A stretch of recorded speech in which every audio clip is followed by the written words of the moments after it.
tàllal yow ñi seetaan kàddu xale yi la tàppeel yow ñi seetaan. waaye yow Macky lan la loo mooy doyati loo ma wax lu dul sama doom ji dellu si réew mi rek waxuma lu ma neex lan la lu xew. bon du affaire Karim mais affaire Idi la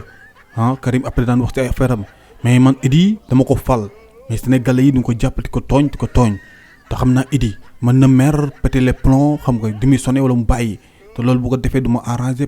yow madame Faye yow mën nga togg mbaxal mu tooy mën nga koo togg. laa yoo xam da ngaa fàtte ni man si réew mi laa dëkk togg rek laay def mbaxal bu saf sàpp laay def. léegi ku dëggu si réew mi. yow madame Faye yow terewuma ma ñëwee fii nga may yóbbante ay gaaruwaale si bi naan may pale bi am na cuuraay am na ceebu jën sama fou de chat waaw di see góor gi dama la woo pour nga xelal ma xam nga bàyyil madame Faye après fekk na nga xiif xam nga naa ko gars yi ñu indil loo lekk. pardon ku xiif man maa xiif man Ronald la ku xiif mbaxal gi kay moo koy wax de pour man pour Idi la Idi leen rek laa xam ne moo ko gën a nguur muy mbaxal mu tooy xepp waaw mbaxal mu tooy xepp information boobu mu ko jotee dama woo fi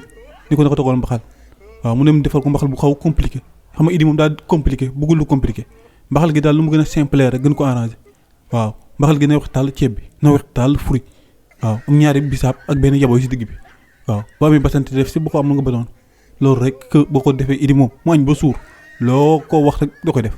information bi ma la wax nii boo yaakaaree dama la koy may nax nga sa bopp ma koy jaay waaw Karim na dellu si waat si réew mi ndax dama bëgg man bàyyi moom mu jël palais bi bu jëlee palais bi man ma mën a dellu si te yow mii gars yi dina wax sa deuxième plan Idi la may du Idi sa jabar ji la madame Faye mii parce que yow génn palais bi si boppam nga bëggul waaw génn palais bi nga bëggul te man it dama bëgg dellu si palais bi ndax am na ruq yoo xam ni bu ma ñëwaatee sax xàmmeetuma ko waaw amoon na benn koñ bu nekk fii fa laa doon jàdd di foog muus yu nekk foofu te dafa mel na koo fat te loolu neexuma bàyyi sama palais bi ngay jël di ko di changé yu mu fi defoon waaw lépp lu mu fi defoon rek bokk fi waaw. TikTok kaddu xale yi la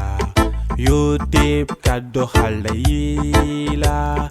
Instagram kaddu xale yi la page Facebook kaddu xale yi.